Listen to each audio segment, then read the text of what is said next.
बोलिए पंच परमेष्टि भगवान की जय। शासनपति भगवान महावीर स्वामी की जय। परम घोर तपस्वी स्वामी श्री रामचंद्र महाराज की जय। परम सरलात्मा दादा गुरुदेव श्री फूलचंद महाराज की जय। संघ संरक्षक भूसूत्र पूज्य गुरुदेव श्री फूलचंद महाराज की जय। उत्तर भारतीय प्रवर्तक शासन श्री पूज्य गुरुदेव श्री शांति स्वरूप महाराज की जय। श्रवण संज्ञ सलाहकार तपस्वी रत्न पूज्य गुरुदेव श्री सुमति प्रकाश महाराज की जय।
बैठ अकेला दो घड़ी, कभी तो प्रभु को ध्याया कर।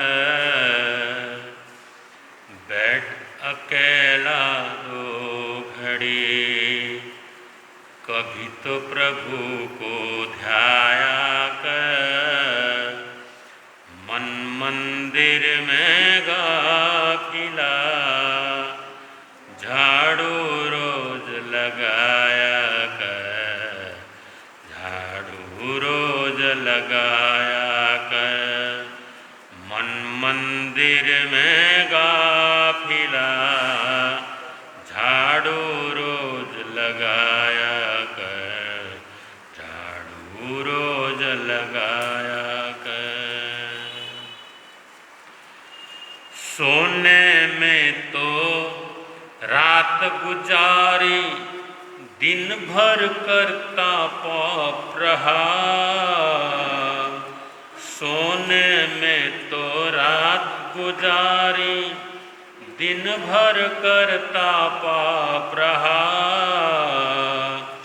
दिन भर करता पाप रहा। इसी तरह बर्बाद तू प्राणी, करता अपना रहा। इसी तरह बर्बाद तू प्राणी, करता अपना रहा। करता अपना रहा। बिस्तर से उठ प्रेमिया, सत्संग में भी आया कर। बिस्तर से उठ प्रेमिया, सत्संग में भी जाया कर। बैठ अकेला दो घड़ी, कभी तो प्रभु को ध्याया कर। कभी तो प्रभु को ध्याया कर। बार बार नर जन्म कपाना, बच्चों वाला खेल नहीं। बच्चों वाला खेल नहीं। बार बार नर जन्म कपाना, बच्चों वाला खेल नहीं। बच्चों वाला खेल नहीं। जन्म जन्म के शुभ कर्मों का होता जब तक मेल नहीं। होता जब तक मेल नहीं। जन्म जन्म के शुभ कर्मों का होता जब तक मेल नहीं। होता जब तक मेल नहीं। नर्तन पाने के लिए, नर्तन पाने के लिए उचित कर्म कमाया कर। नर्तन पाने के लिए उचित कर्म कमाया कर। बैठ अकेला दो घड़ी, कभी तो प्रभु को ध्याया कर। कभी तो प्रभु को ध्याया कर। बैठ अकेला दो घड़ी, कभी तो प्रभु को ध्याया कर। मन मंदिर में गाफिला, झाड़ू रोज लगाया कर। झाड़ू रोज लगाया कर। पास तेरे दुखिया कोई, तूने मौज उड़ाई क्या। तूने मौज उड़ाई क्या। पास तेरे दुखिया कोई, तूने मौज उड़ाई क्या। तूने मौज उड़ाई क्या। भूखा प्यासा पड़ा पड़ोसी, तूने रोटी खाई क्या। तूने रोटी खाई क्या।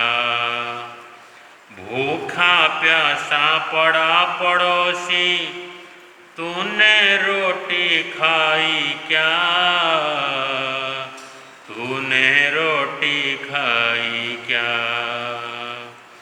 सबसे पहले पूछ कर पीछे से खुद खाया कर।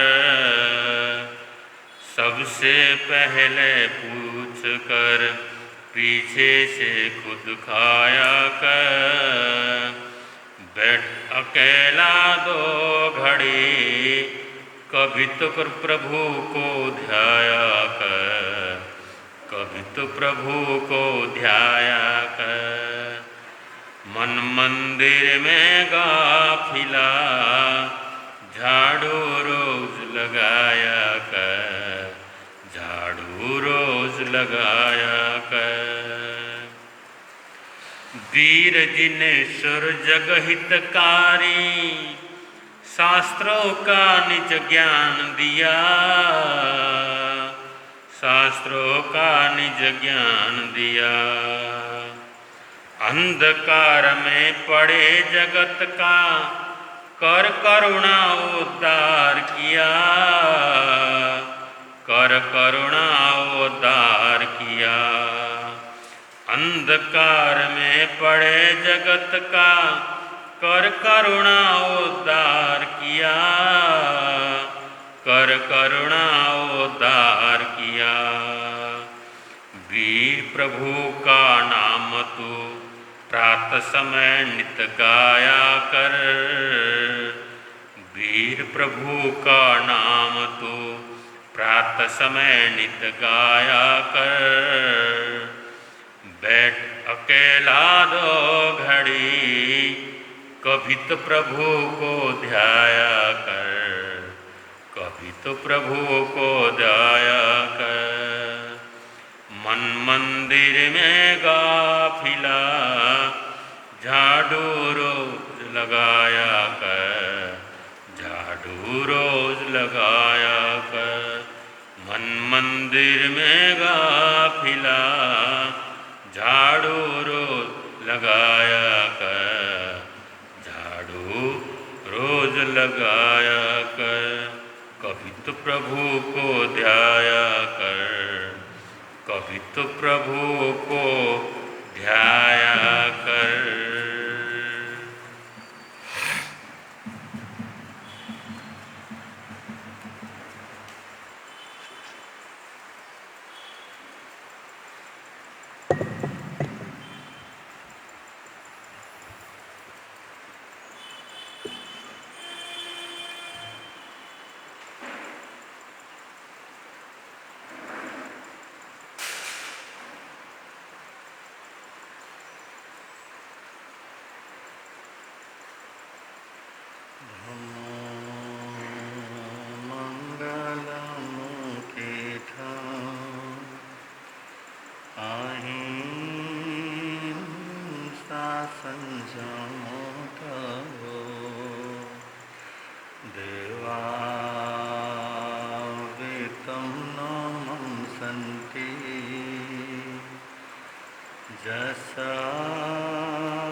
दुनिया के चराचर जीवों पर कर्मों ने जाल बिछाया है।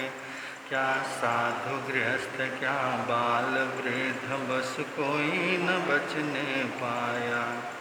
अति शुभ कर्मों के आने से संतों का समागम मिलता। जिन वाणी श्रवण करने से दुख जन्म मरण का मिटता, दुख जन्म मरण का मिटता है समय नदी की धार की जिसमें सब बह जाया। है समय बड़ा तूफान प्रबल पर्वत झुक जाया करते हैं। अक्सर दुनिया के लोग समय में चक्कर खाया,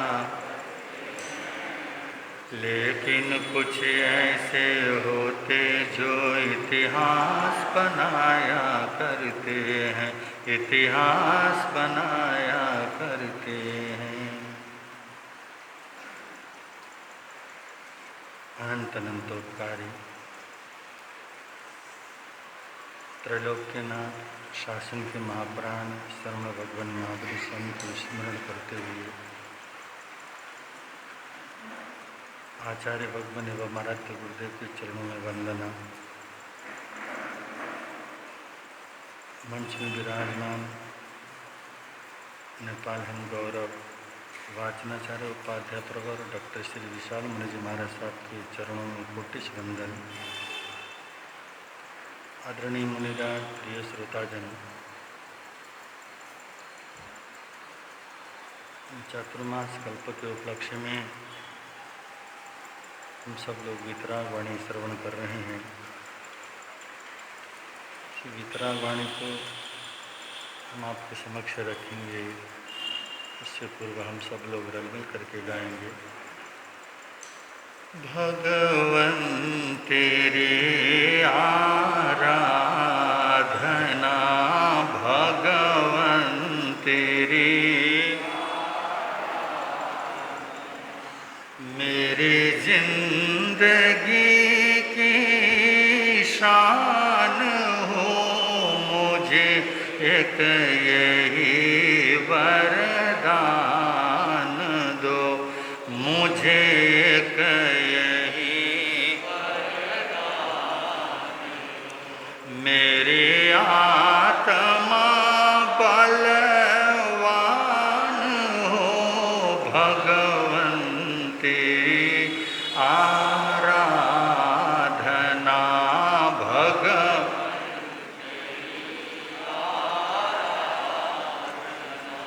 मुझे सुख की कोई परवाह नहीं, दुख में भी निकले आह नहीं, मुझे सुख की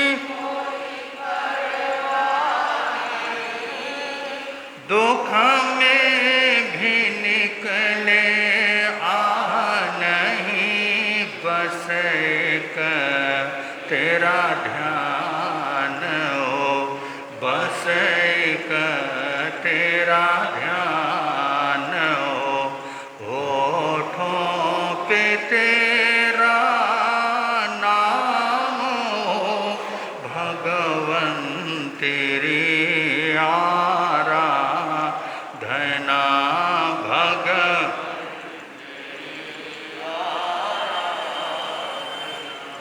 तू सूर्य है मैं कमल हूँ, तू चंद्र है मैं कुमुद हूँ, तू सूर्य है मैं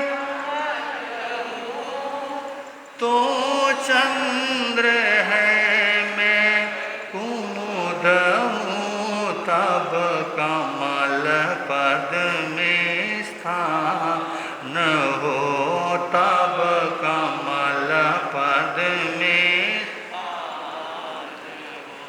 मोक्ति ही मेरी शान हो, भगवन तेरी आराधना, भगवन तेरी आराधना।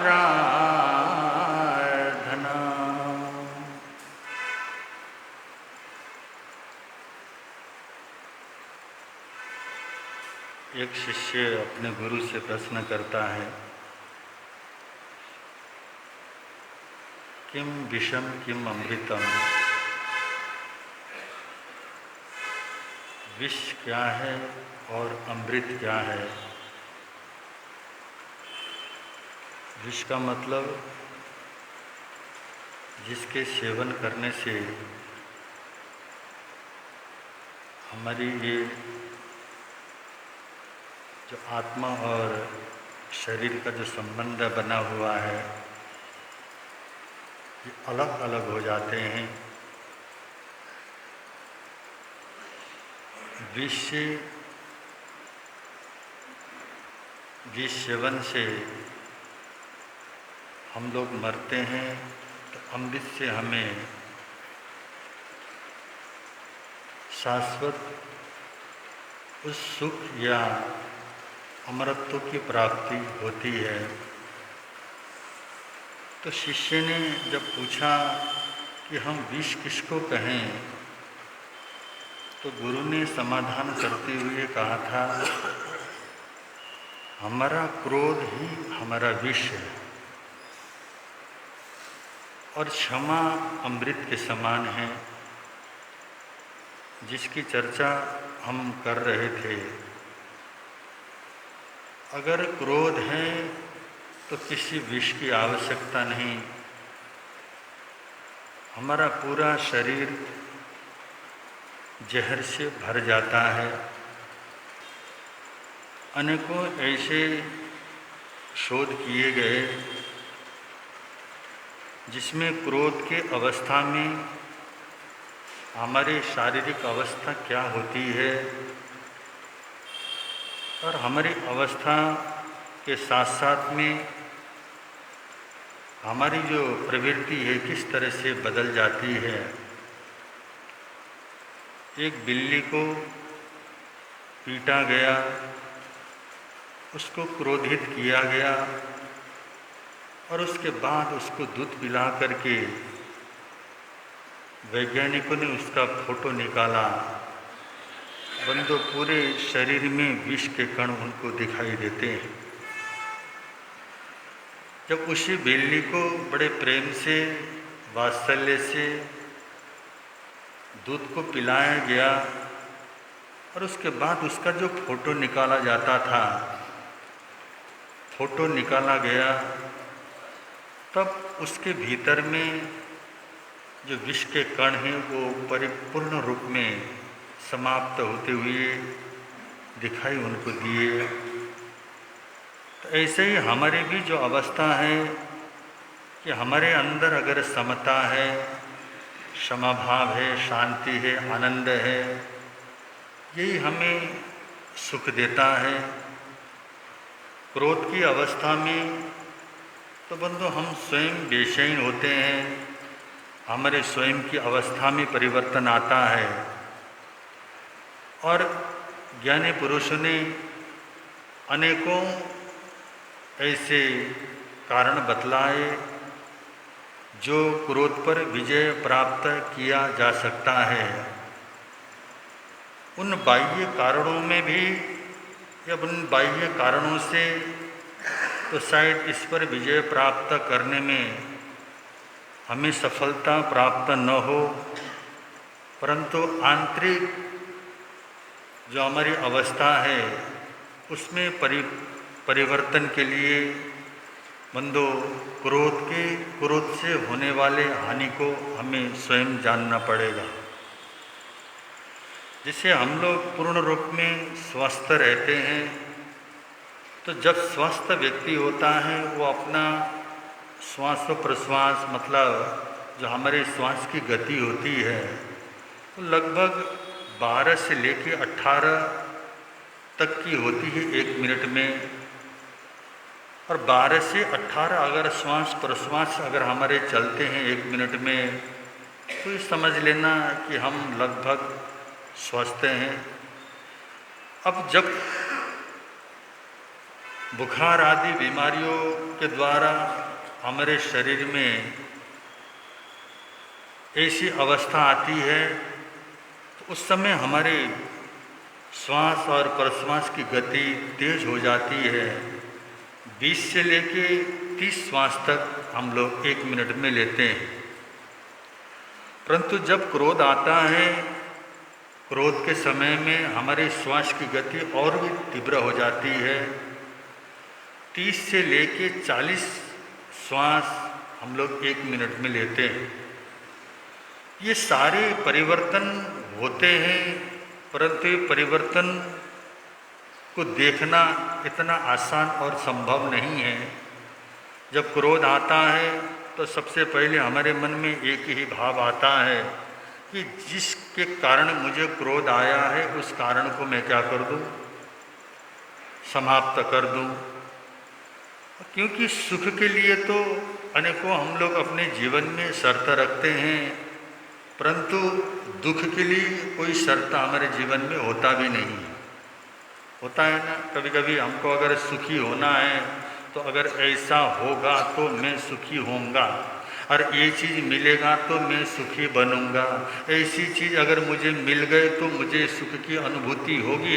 ऐसे न जाने सुख को पाने के लिए कितने सारे हम लोग क्या करते हैं, शर्तें हम अपने जीवन में रखते हैं, और इतने शर्तों से सुख पाने की चेष्टा करते हैं, और एक शर्त पूर्ण होते ही फिर दूसरी शर्त हम लोग रख लेते हैं। तो जीवन में कभी भी हमको सुख मिलता नहीं।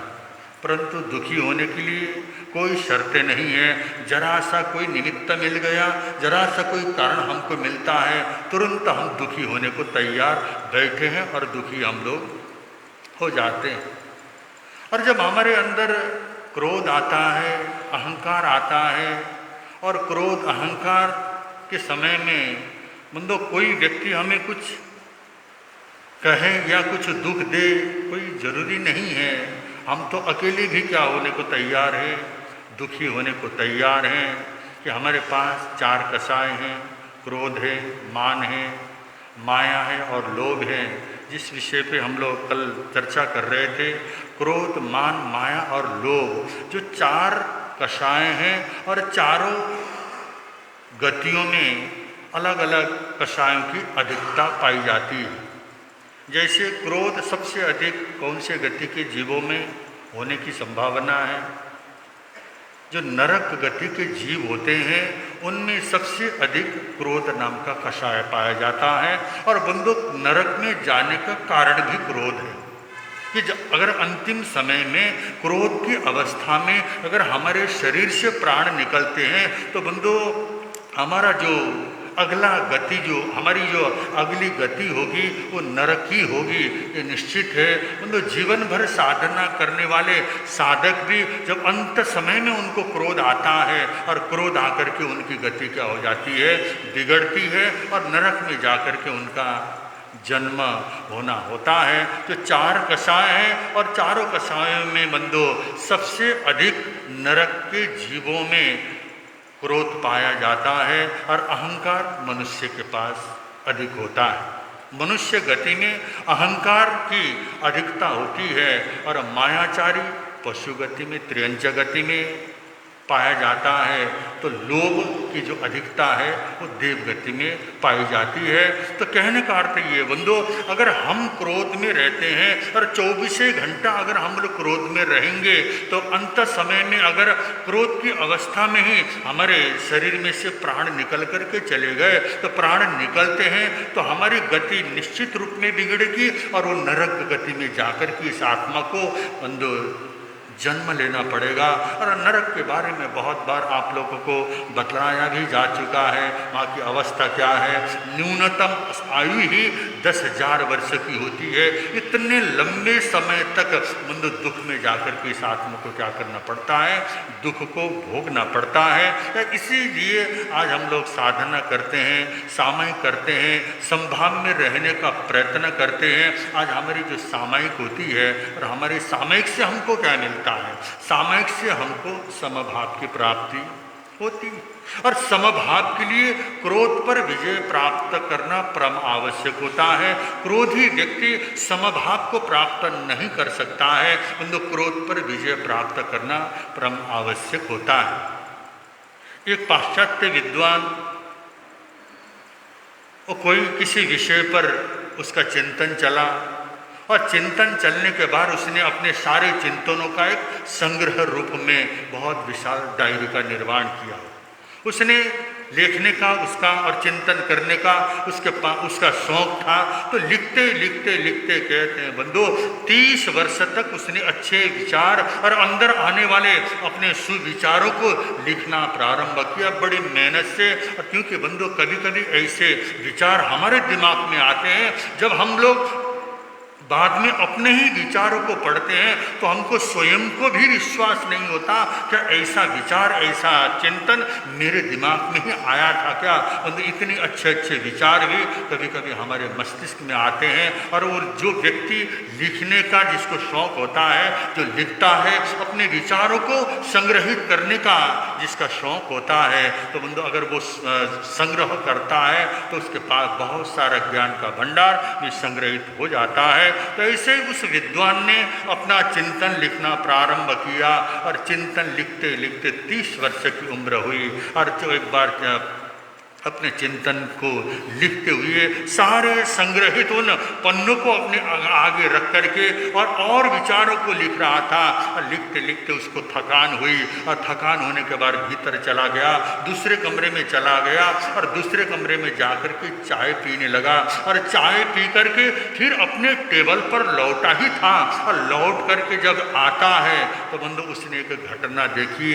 जिस टेबल पे उसने इतने सारे का चिंतन रूपी जो उसके खुद के लिखे हुए कागज थे, अब उसको कागज न लौटने पर उसको उसके कागज नहीं मिलते हैं। वहाँ वो देखता है तो उसके कागज धो धो करके जल रहे हैं और सारे राख के रूप में क्या हो गए, परिवर्तित हो गए। उसने देखा जो उसका कुत्ता है जिसका नाम डायमंड क्या था, अगर आप लोग होते तो उसका नाम हीरा रख देते।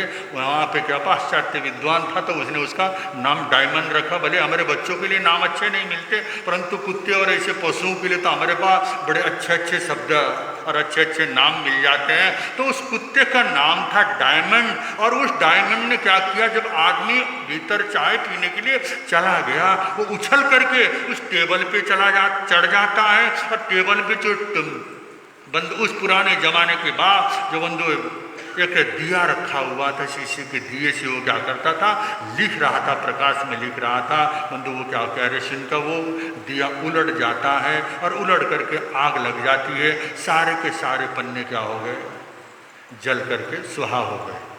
और बंधु वो विद्वान आकर के सबसे पहले अपने उस कुत्ते को संबोधित करते हुए कहता है, अरे डायमंड तुझे क्या पता कि ये कितना मेरा नुकसान तूने क्या किया है और मैंने कितना कुछ संग्रह किया था और तूने इतनी बड़ी गलती की, तुझको क्या भला कहा क्या पता है। बंधु ये आदमी की क्षमता होती। जब व्यक्ति क्रोध पर विजय प्राप्त किया हुआ होता है तो बंधु उसके अंदर कहीं कोई गुस्सा नहीं है, क्योंकि उसको पता है इस कुत्ते ने जानबूझ करके कार्य किया नहीं। जब हमको पता है कि सामने वाले जीव ने जानकर के ये कर्म नहीं किया है तो बंधु उसको क्षमा करने के सिवाय दूसरा कोई उपाय भी नहीं है। तो अपने कुत्ते को बड़े संभाव से वो संबोधन करते हुए कहता है, अरे डायमंड तुझे क्या पता कि तूने कितनी बड़ी क्या कर डाली है, गलती की और कितना बड़ा नुकसान किया है, ये तुझको क्या है पता नहीं है। तो बंधु इस अवस्था को कहते हैं समभाव की अवस्था।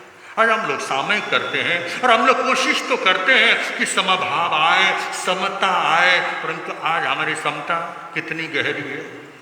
बंधु समता इतना आसानी से आने वाली चीज़ नहीं है, फिर भी हम लोग प्रयत्न कर रहे हैं, जिंदगी भर लड़ रहे हैं, संघर्ष कर रहे हैं कि हमको समता क्या हो जाए, मिल जाए। और समता आज नहीं तो कल क्या करेगी, आएगी, परंतु समता की चाहना होनी आवश्यक है कि हमको ये लगे तो सही कि मैं कोशिश तो करूं कि मेरे अंदर कितनी सहन शक्ति आई है। कभी कभी हम लोग क्या करें, कायस्वर्ग करने का प्रयत्न करें और कायस्वर्ग करते करते अपनी समता की परीक्षा स्वयं क्या कर ले लें कि अंदर सहन शक्ति आई भी या नहीं। और बंदो अगर सहन शक्ति नहीं आई है तो बंदो हमारे अंदर क्रोध अभी भी क्या है मौजूद है।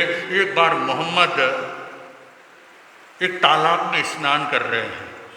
तालाब में स्नान करते करते उन्होंने देखा एक बिच्छू क्या कर रहा है, उस तालाब में आ गया, गलती से आया है और बिच्छू को ये नहीं पता कि तालाब से निकला कैसे जाता है। और उन मोहम्मद के मन में दया के भाव आए और उन्होंने उस बिच्छू को उस तालाब से निकालने के लिए जब उसने अपनी हथेली से उसको उठाया और हथेली से उठाया, थोड़ी देर मतलब सेकंड भर के लिए तो उसकी हथेली में पानी था, तब तक तो कुछ नहीं। पानी जब नीचे उतर गया तो बंधु उस बिच्छू को क्या मिला, मोहम्मद का हाथ मिला।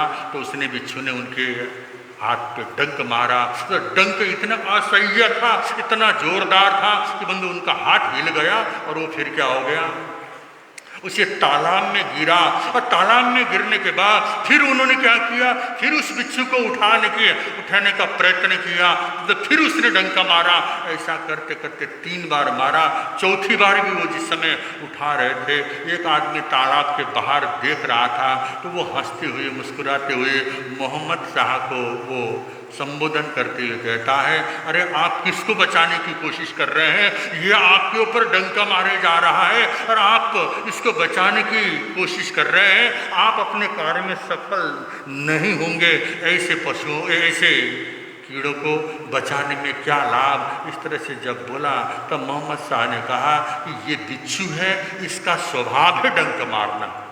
जब ये डंक मारना इसका स्वभाव है, ये अपने स्वभाव को जब नहीं छोड़ता है तो मैं अपने दया रूपी करुणा के उस स्वभाव को क्यों छोड़ूं।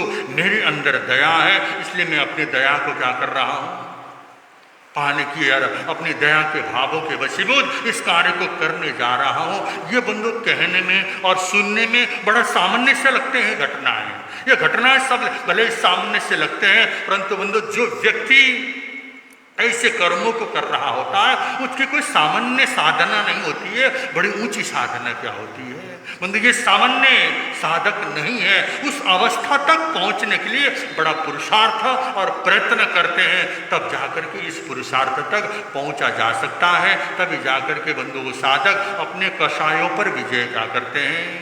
और जिसको क्रोध कभी क्या करता है, क्रोध का जो डंक है वो नहीं प्रभाव कर सकता है। इसलिए कहा है डसे न जिसको क्रोध का काला, पिए नहीं जो मद का प्याला। डसे न जिसको क्रोध का काला, पिए नहीं जो मद का प्याला। मन पर नहीं माया का जाला, जल न जिसके लोभ की ज्वाला। शांत धीर हो, नम्र सरल हो, निर्लोभी गुणवान, उसी को मिलते हैं भगवान, उसी को मिलते। चाँद सा निर्मल, फूल सा कोमल, उज्जल सूर्य समान, उसी को मिलते हैं भगवान, उसी को मिलते। सम्यक संयम, सम्यक दर्शन, सम्यक होवे ज्ञान, उसी को मिलते हैं भगवान, उसी को। बंदो कषायों के साथ मुक्ति आज तक किसी को हुई नहीं। क्रोध, मान, माया, लोभ जो हमारे अनादिकाल से इस आत्मा के साथ, जो आत्मा के शत्रु हैं, उन शत्रुओं पर जब तक विजय प्राप्त नहीं करेंगे हम, तब तक बंदो मुक्ति संभव नहीं होती। और मुक्ति पाने के लिए हमने अनेकों उपाय तो किए हैं और सामान्य उपाय कर भी लेते हैं हम लोग। कभी कभी तीर्थ स्थल पर चले जाते हैं, हजारों लोग ऐसे गंगा स्नान करके सोचते हैं कि हमने अपने आप को पवित्र कर लिया, हमने अपने महल को धो दिया, परंतु शारीरिक महल गंगा स्नान से छुड़ा, मतलब महल उसको दूर किया जा सकता है, परंतु आंतरिक मन और आत्मा के उस महल को धोने के लिए तो बंदो सम्यक ज्ञान, सम्यक दर्शन और सम्यक चारित्र की क्या होती है, आवश्यकता होती है। इसलिए कहा है ईश्वर मिले न गंगा नहाए, ईश्वर मिले न तीरथ जाए। ईश्वर मिले न गंगा नहाए, ईश्वर मिले न तीरथ जाए। ईश्वर मिले न राख लगाए, ईश्वर मिले न धुनि रमाए। भक्ति तीर्थ हो, त्याग पानी हो, सदाचार का स्नान, उसी को मिलते हैं भगवान, उसी को मिलते हैं भगवान।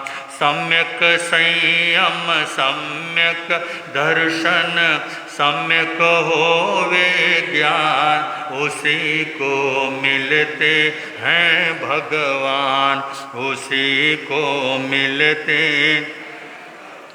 जिसका करुणा निर्जर मन हो, जिसके अमृत सन वचन हो, जिसका करुणा निर्झर मन हो, जिसके अमृत सन वचन हो, जिसके निश्चल शांत नयन हो, सत्य प्रेम ही जिसका धन हो। केवल मुनि बस आत्म ज्योति का पावे वही वरदान, उसी को मिलते हैं भगवान, उसी को मिलते हैं भगवान।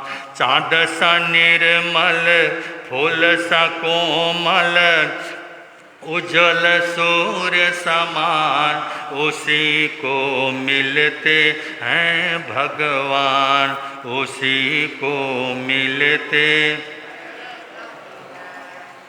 तो बंधु, ज्ञानी पुरुष कहते हैं, जैसे प्रभु परमात्मा ने भी फरमाया, कोह विजयणम भन्ते जीवे किम जनई।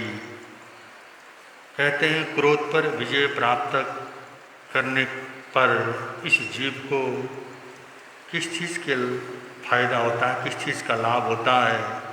जो क्रोध पर विजय प्राप्त करता है उसके जीवन में क्षमा आता है, क्षमा के साथ साथ में हमारे मन में शांति और समता आती है। और क्रोध ऐसा जहर है, ऐसा विष है बंधु, कभी क्रोध की अवस्था में अगर हमारे शरीर से आत्मा निकलती है तो बंधु सुगति की जगह इस आत्मा को दुर्गति में जाना पड़ता है। हम सब लोग जानते हैं चंड कौशिक का जीव किस तरह से बंधु साधु के जीवन में होते हुए भी जब क्रोध रूपी कषाय में उसके जीवन का अंत होता है तो बंधु उसकी गति बिगड़ती है। और गति बिगड़ने के बाद धीरे धीरे एक सर्प के रूप में उसका क्या होता है, जन्म होता है। तो हम लोग कोशिश करें कि बंधु हमारे अंदर जो क्रोध है, हमारे अंदर जो अहंकार है और हमारे अंदर के मायाचारी और लोग जो अनादिकाल से हमारे आत्मा के संसार में परिभ्रमण करा रहे हैं, उन कषायों पर हम विजय प्राप्त करके सुखी होने का प्रयत्न करेंगे, आनंदित होने का प्रयत्न करेंगे। और खुश और आनंद होने के लिए जीवन में किसी भी प्रकार की हमें शर्त नहीं रखनी है। अगर शर्त रखेंगे जीवन भर हम सुखी नहीं हो पाएंगे।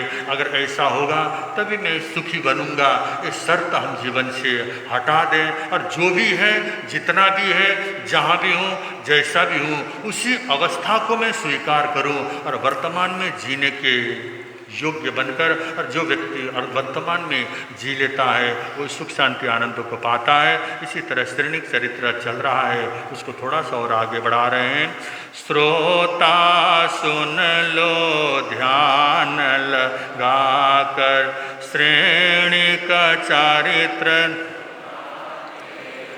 चारित्र सुनाते हैं, धर्म की महिमा गाते हैं।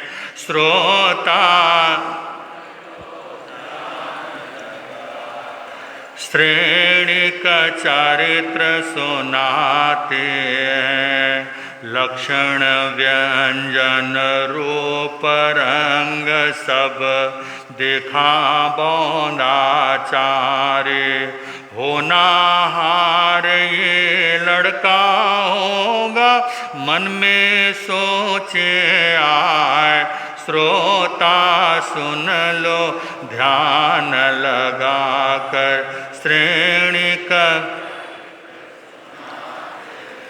इंद्रदत्त व्यापारी देखा कुंवर अगाड़ी जाए। सवथारा करने के खातिर मामा नाम बुलाए। श्रोता सुन लो ध्यान लगाकर, श्रेणिक चरित्र। कल आप लोगों ने सुना जब राजकुमार श्रेणिक अपनी यात्रा में आगे बढ़ रहे हैं, जंगल के रास्ते से अपनी यात्रा को आगे बढ़ा रहे थे, तभी भील की बस्ती में उनका जाना होता है। और बड़ी मुश्किल से उन भील की बस्ती से वो बाहर निकलते हैं। तो बाहर निकलकर काफ़ी थक चुके थे। एक पत्थर पर विश्राम करते हुए सुस्ता रहे थे, तभी एक व्यक्ति को उधर से आते हुए देखा और उस व्यक्ति के चाल ढाल को देखने पर राजकुमार श्रेणिक को ये ज्ञात हुआ कि कोई न कोई अच्छा और भला व्यक्ति होना चाहिए। ऐसे राजकुमार श्रेणिक को अनुभव हुआ तो उनके स्वागत के लिए 2-4 कदम आगे बढ़ते हैं और आगे बढ़ कर के उनको अभिवादन किया, नमस्कार किया और उसके बाद मामा नाम से उनको संबोधन किया। तो वो जो सामने से आने वाला जो व्यक्ति है, उस व्यक्ति का नाम था इंद्रदत्त और बहुत बड़ा व्यापारी था और अपने व्यापार के कार्य से अपने गांव से दूसरे गांव में जाकर अपने घर की ओर लौट रहा था। जब उसने देखा कि एक व्यक्ति ने आकर के मेरे को मामा नाम से संबोधन करते हुए एक रिश्ता जोड़ा है, तो मामा कौन से रिश्ते से मैं बना हो, उसको थोड़े मन में भले ही शंका हुई हो, परंतु जब राजकुमार श्रेणिक के उस पूरे रूप को देखता है, उसकी अवस्था को देखता है, उसके चाल ढाल और व्यवहार को देखता है, उसका व्यवहार बतला रहा है ये व्यक्ति कोई न कोई होनहार व्यक्ति होना चाहिए। रूप भी बड़ा सुंदर है, व्यवहार भी बड़ा मीठा है इसका। और बंधु उसके व्यवहार से इंद्रदत्त व्यापारी ऐसे प्रसन्न हो गए और प्रसन्न होने के बाद उनके मन में एक विचार आया। और ये अवस्था बंधु सिर्फ इंद्रदत्त व्यापारी की नहीं, हम सबकी होती है। जब किसी को देख लेते हैं हम बहुत जल्दी किसी पर प्रभावित हो जाते हैं, और किसी से जब बहुत जल्दी हम लोग प्रभावित हो जाते हैं तो प्रभावित होना बुरा नहीं है, परंतु जो हमारा जो उस पर जो प्रभाव था और उस पर जो हमारा एक दिल में जो आदर का भाव आया था वो बहुत लंबे समय तक जीवित नहीं रहता। फिर हमको लगता है अरे जैसा मैंने सामने वाले व्यक्ति को सोचा था वो तो वैसा नहीं निकला, क्योंकि हम लोग इतने होशियार है, सामने वाले व्यक्ति को इतने जल्दी पहचान लेते हैं। हम एक नज़र देखा और एक नज़र में उसके व्यवहार को देखा और व्यवहार को देखते ही सामने वाले व्यक्ति के हर कार्य को हम लोग जानते हैं, और यहाँ तक भी जो सामने वाला व्यक्ति नहीं होता है उसको भी हम जान लेते हैं। जरा देख लेना कि चिंतन करना, सामने वाला व्यक्ति ऐसा नहीं है, फिर भी हमने अपने मन में कल्पना बना लिया कि सामने वाला व्यक्ति ऐसा तो नहीं है, तो भले अच्छा हो या बुरा हो किसी भी रूप में बंधु होगा, परंतु हम जितना वो सामने वाला व्यक्ति होता नहीं है उससे भी अधिक सामने वाले व्यक्ति के बारे में हम लोग जान लेते हैं। और बंधु ऐसा ही इंद्रदत्त व्यापारी ने देखा कि व्यक्ति देखने में बड़ा सुंदर है, व्यवहार बड़ा अच्छा है, उसके व्यवहार और सौंदर्य से ऐसा प्रभावित हुआ और इंद्रदत्त व्यापारी के मन में एक विचार आया। और विचार क्या है? और विचार यही होता है जो गृहस्थ होता है, अगर उसके घर में जवान बेटी हो तो जवान बेटी के होने के बाद उसके मन में सिर्फ एक ही चिंता होती है कि मैं सकुशल इस बेटी को क्या, इस बेटी के हाथ पीले कर दो, इसका विवाह कर दो, ऐसा भाव हर गृहस्थ के मन में होता है। ऐसा ही इंद्रदत्त व्यापारी के घर में एक बहुत सुंदर और होनहार पुत्री थी। उस पुत्री का विवाह, उस पुत्री का विवाह का समय लगभग करीब आ चुका था और विवाह करने की वो तैयारी कर रहे थे। जब उन्होंने देखा ये व्यक्ति बड़ा सुंदर है, क्या मेरी बेटी के लिए ये व्यक्ति योग्य तो नहीं है, ऐसा मन में विचार किया हुआ। उस समय उन्होंने ये नहीं सोचा ये रास्ते में चलने वाला मुसाफिर न जाने कैसा होगा, इस विषय में उन्होंने कुछ नहीं सोचा। जरा से समय का उसका जो व्यवहार है उस व्यवहार से वो प्रसन्न हो जाते हैं और प्रसन्न होकर के मन में ही सिर्फ ऐसे विचार उनके मन में ऐसा भाव आया और उन्होंने उन इंद्रदत्त व्यापारी और ये राजकुमार श्रेणी बंधु दोनों ही उस रास्ते को पार करते हुए आगे बढ़ते हैं। तो आगे क्या हुआ? फिर सोचाम है नंद कुमारी मेरी बहुत सयानी, पढ़ना देना इसी को अर को है जोड़ी सुखदानी। श्रोता सुन लो ध्यान लगा कर श्रेणी का चरित्र सुन। अब दोनों मिल के चले आगाड़ी करते बात विनोद। एक शहर को देखा उभय को, दिल में जागा प्रमोद, श्रोता सुन लो।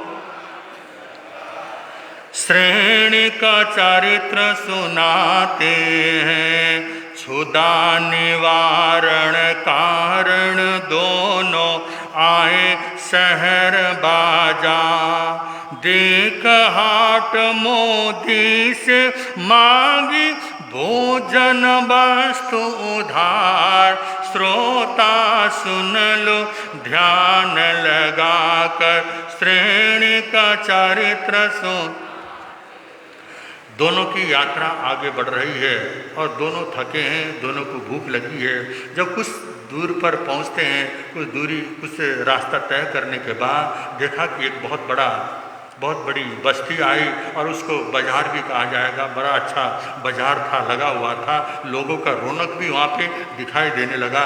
जब रौनक है तो इसका मतलब अच्छा बड़ा शहर होगा, ऐसा उन लोगों को लगा। और उन्होंने इंद्रदत्त व्यापारी ने उस श्रेणी कुमार से कहा कि चलो भाई, हम दोनों क्या करते हैं, भोजन की तैयारी करते हैं। और भोजन की तैयारी के लिए उन्होंने, क्योंकि पुराना ज़माना होता था, होटलों की व्यवस्था हो या न हो, और ये आजकल की तरह पहले से ये जो फास्ट फूड पहले तैयार करके आपको बिल्कुल खाने के लिए परोसा जाता था, ऐसी व्यवस्था नहीं थी। पुराने ज़माने में बंदो गांव में जाया जाता था, वहाँ से आटा, नमक, दाल, जो भी चीज़ें होती थी सारे खरीदना और ख़रीद करके अपने बर्तनों में बनाना और अपनी इच्छा अनुसार भोजन करना और आगे बढ़ना, ऐसा उन राहगीरों का और मुसाफिरों का कार्य होता था।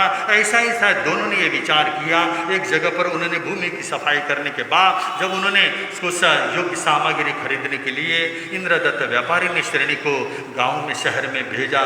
और शहर में जब सामान लेने के लिए राजकुमार श्रेणी जाते हैं, थोड़ी देर में घूम घाम करके वापस आए और आकर के इंद्रदत्त व्यापारी से कहते हैं कि मामा जी, ये गाँव कोई खास गाँव नहीं, ये शहर कोई खास शहर नहीं है, मुझे तो लगता है ये छोटा मोटा खेड़ा है। इस गांव में हमारे को योग्य भोजन सामग्री नहीं मिल पाएगी, इसलिए हम लोग आगे क्या करते हैं, चलते हैं। तो इंद्रदत्त ने सोचा इतनी अच्छी रौनक है, बाजार भी बड़ा दिखता है, इस आसपास के इलाके में इतना बड़ा बाजार तो कहीं दिखा नहीं है, और ये कहता है कि यहाँ तो कोई खास सामग्री नहीं मिली, हम आगे बढ़ते हैं। उन लोग थोड़ा सा आगे जाते हैं, आगे जाकर के देखते हैं तो 10-15 गांव की एक छोटी सी बस्ती थी और वहाँ एक आट की दुकान थी, किराने की दुकान थी। और उस किराने की दुकान में जाकर के जब श्रेणिक ने सामग्री मांगी, जो भी उसको जिस वस्तु की उसको आवश्यकता थी, जब सामग्री मांगी तो सारी सामग्री जब उस दुकान में उसको उपलब्ध होने के बाद वहाँ से सामान खरीदा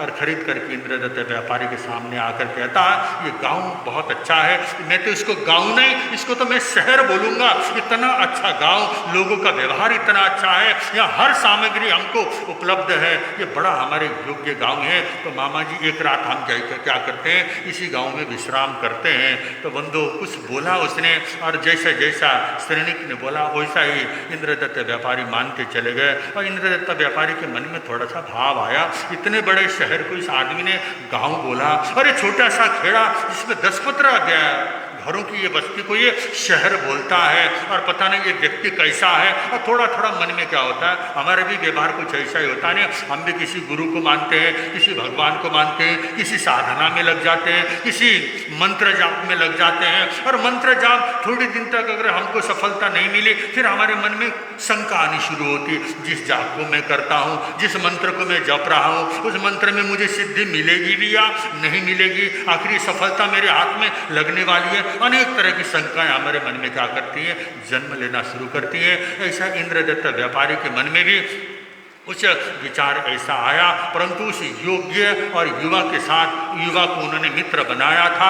तो दोनों साथी साथ में रह करके उस रात्रि को वहाँ पर विश्राम करते हैं। और विश्राम करने के बाद बंधु उन्होंने आगे की यात्रा प्रारंभ कर दी। और आगे की यात्रा प्रारंभ करते करते मन में शंकाएं तो भले आ रही हैं, और आने के बावजूद भी बंधु इंद्रदत्त व्यापारी और श्रेणिक आगे बढ़ते हैं। आगे क्या होता है, रहे रात को चले प्रात को, श्रेणिक बोले बेन, ये तो सुंदर नगर बड़ा है, मनमोहन सुख देन श्रोता सुन लो ध्यान लगाकर श्रेणी का चरित्र सुन। बात सुनी जब सेठ सोचते ये दिखता है योर, बुद्धि इसमें जरा नहीं है जैसे जंगल डोर। श्रोता सुन लो ध्यान लगाकर श्रेणी का।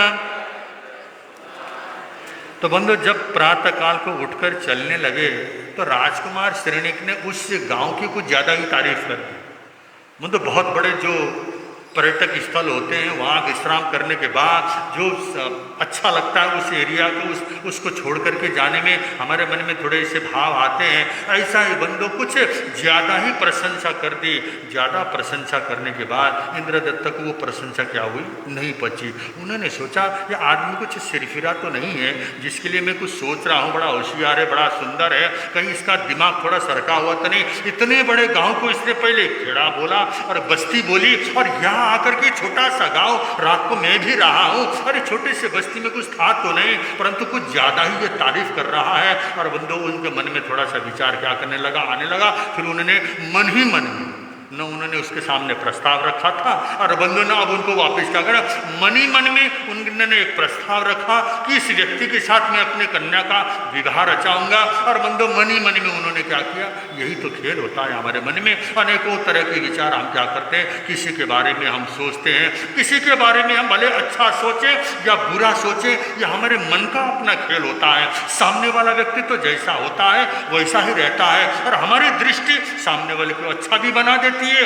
और हमारी दृष्टि सामने वाले को क्या करती है, बुरा भी बना देती है। कभी कभी बंधु हमारी अवस्था ठीक नहीं है और हमारी अवस्था ठीक न होने के समय में कोई व्यक्ति आकर हमारे साथ वार्तालाप करता है, तब भी हमको क्या करता, अनायास से क्रोध आ जाता है। तो इसका मतलब ये है कि हमारी अवस्था क्या है, ठीक नहीं है, हम परेशान हैं। एक व्यक्ति क्या कर रहा था, बाहर के देशों में ये पट्टी लगा करके क्या कर रहा, चल रहा है और अकेला चल रहा है। और उस पट्टी में लिखा हुआ था, मुझे कोई परेशान ना करे। क्या लिखा उसने, मुझे कोई परेशान ना करे बोल करके बहुत बड़ा क्या कर रहा है, पट्टी लगाया हुआ। हर आदमी देखता है, उस पट्टी को पढ़ता है और उनको लगा कि इसको परेशान नहीं करना। फिर उसने एक नीचे पट्टी क्या कर रखा है, लिखा हुआ, मैं पहले से क्या हूँ, परेशान हूँ।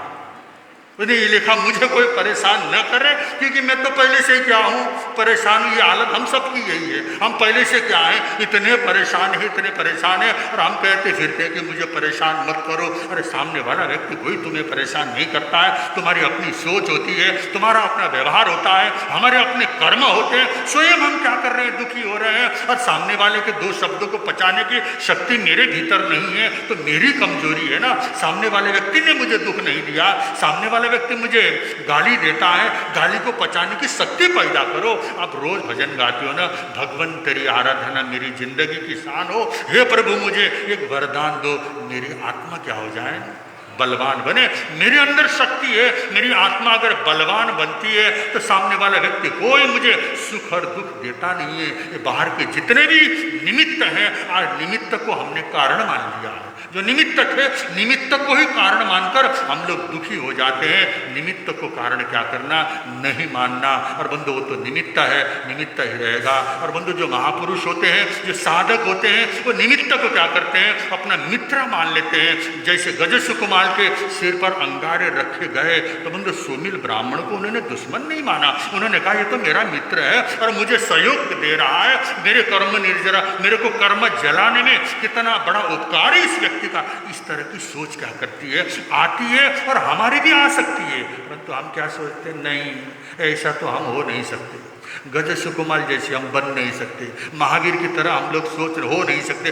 यही कह करके अपने को क्या कर लिया, हमने और कमजोर किया। कहा तो महापुरुष ने हमारे को इतनी बड़ी स्वतंत्रता दे रखी है, हे इंसान जैसे मैं था वैसा तुम भी बन सकते हो।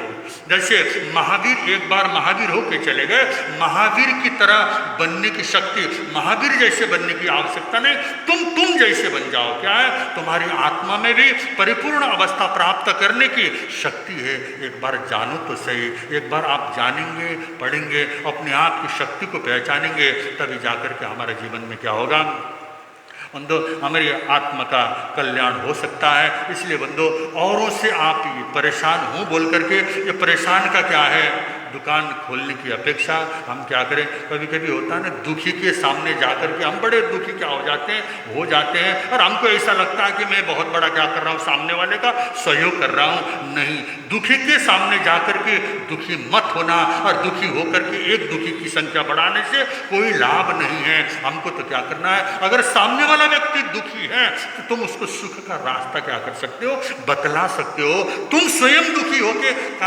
कौन सा ऐसा फायदा हमारा होने वाला है, या हमारे दुखी होने से सामने वाले को कौन सा लाभ होने वाला है, कोई लाभ नहीं होने वाला है। इसलिए हम स्वयं आनंद में रहेंगे। हमारी सकारात्मक सोच से मतलब हमारे भीतर से निकलने वाली जो वेग है, जो औरा है, ऊर्जा है, वो सामने वाले व्यक्ति पर भी क्या करे, प्रभावित करे, सामने वाले को भी शांति देने में सक्षम हो। इतना ही कहते हुए, क्योंकि वाचनाचार्य प्रवर का स्वस्थ, क्योंकि आप लोगों को लग रहा होगा महाराज बोले जा रहे हैं, घड़ी की तरफ देख भी रही या नहीं देख रहे, ऐसा आप लोगों को महसूस हो रहा होगा। मैं घड़ी की तरफ बहुत बार देख चुका हूँ, बोल रहा था तब भी मैं देख रहा था, क्योंकि वाचनाचार्य प्रवर का स्वास्थ्य इतना अनुकूल नहीं है। अनुकूल नहीं का मतलब ऐसा भी मत समझना कि भाई बहुत ज़्यादा तकलीफ है, गले की समस्या के कारण बंदो को सर्दी जुकाम आदि गले की समस्या है, तो फिर भी वाचनाचार्य प्रवर ने यहाँ आकर के हमको दर्शन दिया। और ये 5-10 मिनट का समय भी इसलिए दे रहे हैं कि हमको पता चले कि कितनी शक्ति गले में क्या है, और जैसे जैसे गले का तो बोलने के बाद ही पता चलेगा। तो वाचनाचार्य प्रवर के मुखारविंद से आपको और हम सब लोग को आशीर्वाद प्राप्त होगा। इतना कहते हुए बोल शरण भगवान महावीर स्वामी की।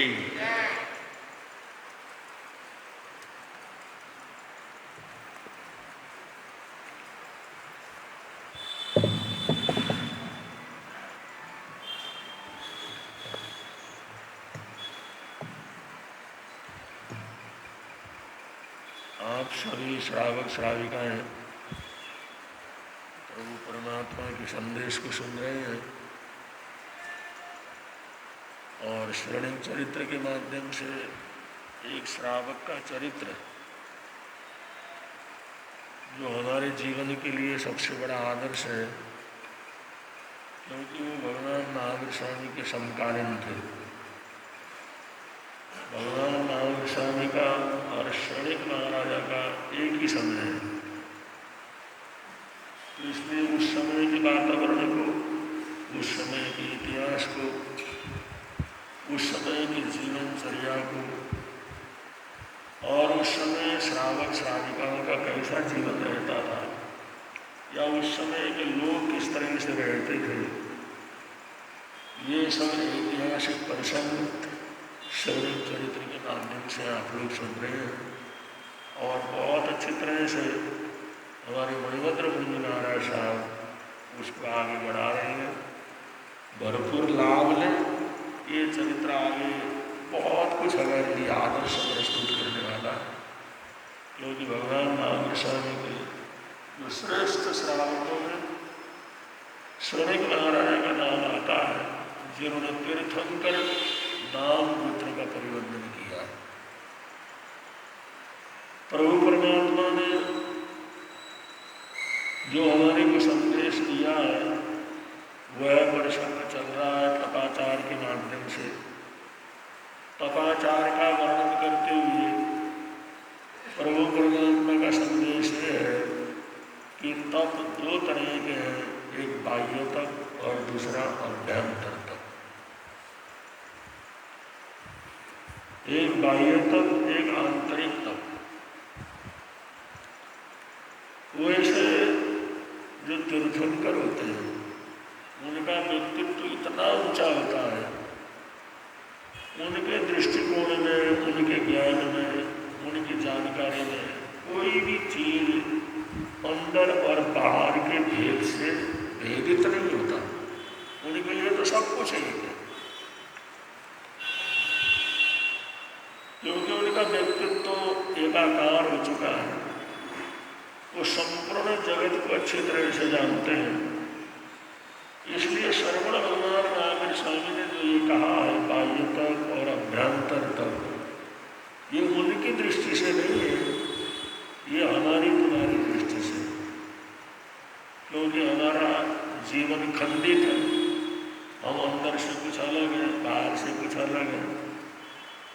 हम एकाकार नहीं रहते, हमारा ज्ञान उजरा है, हम एक साथ कुछ समझ नहीं सकते, हमारी जानकारी अधूरी है, हमारी सुनने की शक्ति अधूरी है।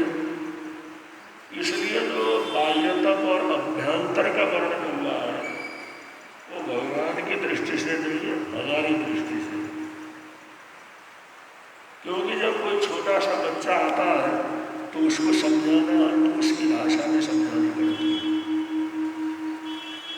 अगर कोई विद्वान आता है, समझदार आता है तो उसकी भाषा में समझाया जाता है।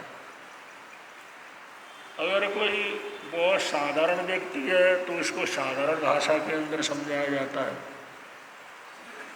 हम लोग तो बहुत सी चीज़ समझते हैं, लेकिन हमारे सामने जो है जिसको हमने समझाना है उसकी कितनी कैपेसिटी है, वो क्या समझ सकता है, उसकी कितनी क्षमता है समझने की, उस हिसाब से बोलने वाला किसी वस्तु का वर्णन करता है। तो तप है, तप तो धर्म है, और तप का कोई अंदर या बाहर का कोई भेद नहीं है। तपस्या तपस्या तपस्या निर्जरा का कारण है। तपस्या उत्कृष्ट है।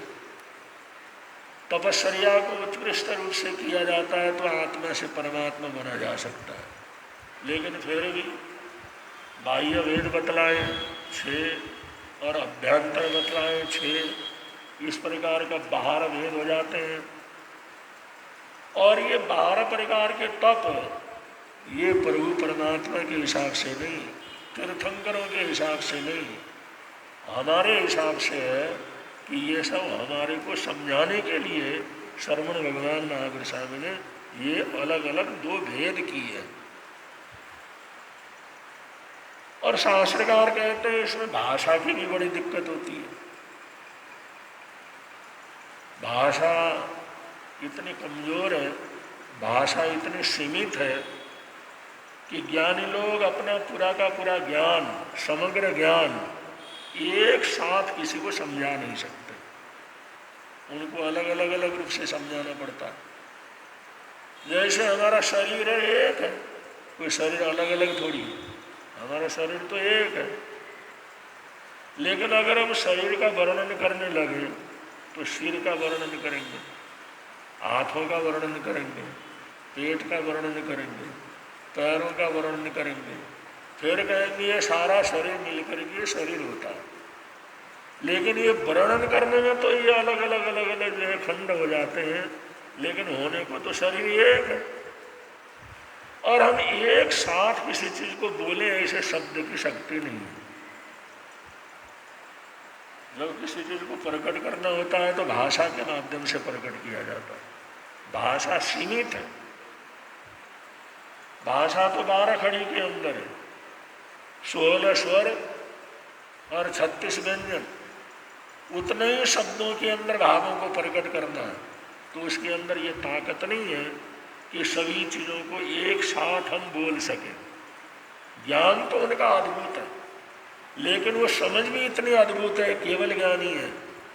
लेकिन वो बोलने के लिए उनको सीमित शब्दों का प्रयोग करना पड़ता है, क्योंकि ये भाषा की मजबूरी है। एक तो हमारी समझ की मजबूरी कि हम लोग नहीं समझते हर चीज़ को, इसलिए समझाना पड़ता है। ये बाहर की चीज़ है, अंदर की चीज़ है। एक भाषा की मजबूरी है कि वो भाषा के अंदर इतनी ताकत नहीं, एक साथ सब कुछ बतलाया जा सके, इसलिए ये भेद की हुई है। लेकिन ये भेद वास्तव में कोई भेद नहीं है। तपस्या तपस्या, शरीर शरीर, बीमारी बीमारी है। हमारा सारा शरीर बीमार होता है तो एक बीमार दर्द होता है। आदमी सोचता है हमारे तो हाथ में दर्द है, पैर में दर्द है, ऐसा नहीं होता। ये जो सारे शरीर में दर्द शुरू हो जाता है, सारे शरीर में कुछ जो ऐसी कमी प्रारंभ होती है और जिस अंग के अंदर कमजोरी है वहाँ से दर्द प्रकट होता है। सिर कमजोर है तो वहाँ से प्रकट हो जाएगा, जोड़ कमजोर है तो वहाँ से प्रकट हो जाएगा। लेकिन बीमारी तो एक है, जैसे हमारा शरीर है, लेकिन बोलने को हम अलग अलग बोलते हैं। ऐसे ही ये 12 प्रकार की तपस्या का भी विवेचन है। जैसा समय आएगा आप लोगों के समक्ष थोड़ा थोड़ा उसको रखने का प्रयत्न करेंगे। बड़े प्रेम से आप लोग बोलेंगे, मिलता है आनंद प्रभु वाणी से, मिलता है आनंद प्रभु प्रवर्तक शांति गुरुवर प्यारे, प्रवर्तक शांति गुरुवर प्यारे, जीवन नैया के रखवारे, जीवन नैया के रखवारे, जोड़ गए संबंध प्रभु की वाणी से, संबंध प्रभु की वाणी से, मिलता है आनंद प्रभु की वाणी। आज के एकासना व्यासने का बचकान, अगर किसी का एकासना व्यासना हो तो एकासना व्यासने का बचकान गो श्री कृष्ण। आज का आइंबिल श्री अनिता जी जैन साथ भी उनका आज आइंबिल है। आज का आइंबिल का बचकान बसंते परिगोविंद गो श्री कृष्ण। आज के उपवास का प्रत्याख्यान, अगर किसी का उपवास हो,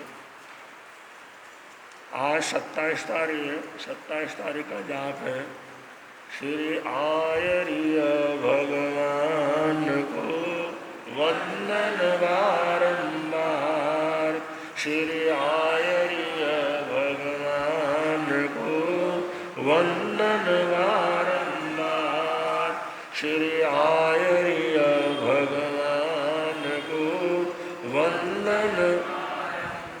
अब संघ की तरफ से सूचनाएं हैं, उसके अनंतर मंगल पाठ हो।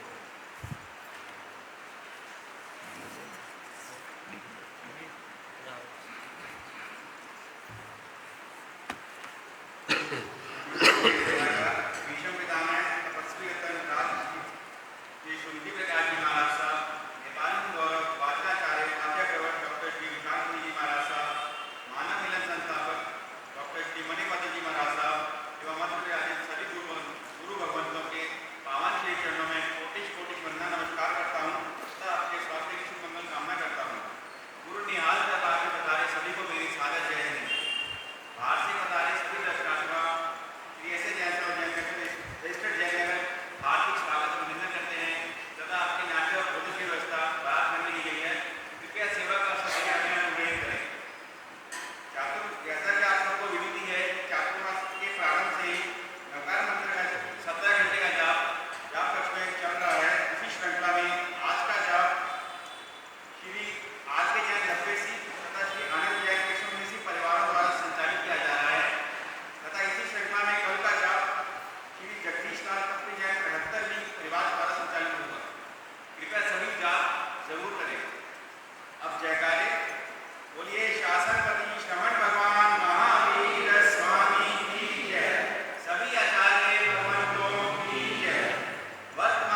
श्रीचत्तारिमङ्गलं अर्यन्तामङ्गलं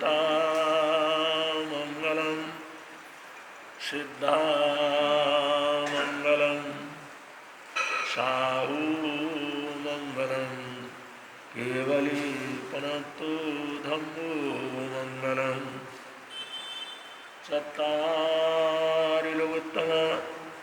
अर्यन्तालोत्तम सिद्धालोत्तम साहूलोत्तम केवलीपनत्तु धम्मोलोत्तमो चत्तारि शरणं प्रपद्यामि अर्यन्ते शरणं प्रपद्यामि सिद्धे शरणं प्रपद्यामि साहू शरणं प्रपद्यामि केवलीपनत्तं धम्मं शरणं प्रपद्यामि ये चार शरण दुख हरण जगत में और न शरण कोई होगा जो भव प्राणी करे आराधन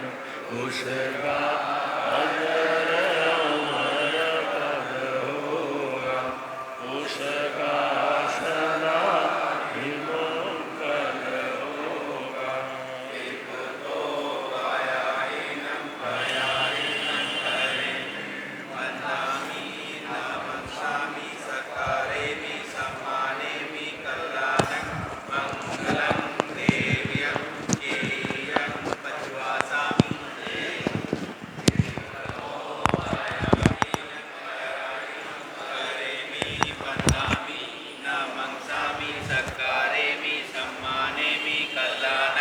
मंगलं देव्यं चेयं पज्वासामि मध्येन वन्दनं